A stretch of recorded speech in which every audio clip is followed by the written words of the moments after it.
আল্লাহ রাব্বুল আলামিন বলতেছেন, বান্দারে খাদ্যের টেনশন করা লাগবে না, ভয়ের সময় নিরাপত্তার জন্য নেতা খেতার পিছনে চামচামি করা লাগবে না। তোমরা যদি একটা গুণাবলী অর্জন করতে পারো, আমি রব্বুল আলামিন ক্ষুধার সময় তোমাদের খাবারের বন্দোবস্ত করব এবং ভয়ের সময় তোমাদেরকে নিরাপত্তা দান করব। বলেন সুবহানাল্লাহ। আরো জোরে বলি সুবহানাল্লাহ।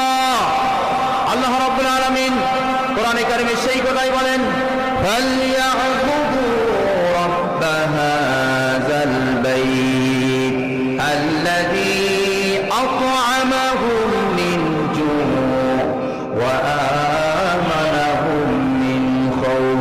জোরে বলি আল্লাহু আকবার। আল্লাহ রাব্বুল আলামিন বলেন, কাজেই তাদের উচিত এই ঘরের প্রতিপালকের ইবাদত করা। এই ঘরের প্রতিপালককে, কাবা ঘরের প্রতিপালককে। জোরে বলেন প্রতিপালককে। আল্লাহ পাক বলতেছেন, কাজেই তাদের এই ঘরের প্রতিপালকের ইবাদত করা উচিত। কোন প্রতিপালক? যিনি তাদেরকে ক্ষুধার সময় খাদ্য দেন, যিনি তাদেরকে ক্ষুধার সময় খেতে দিয়েছেন এবং ভয়ের সময় নিরাপত্তা দান করেছেন। বলেন সুবহানাল্লাহ। আল্লাহ পারেন কি পারেন না? ক্ষুধার সময় আল্লাহ খাদ্য দিতে পারেন কি পারেন না? জোরে বলেন।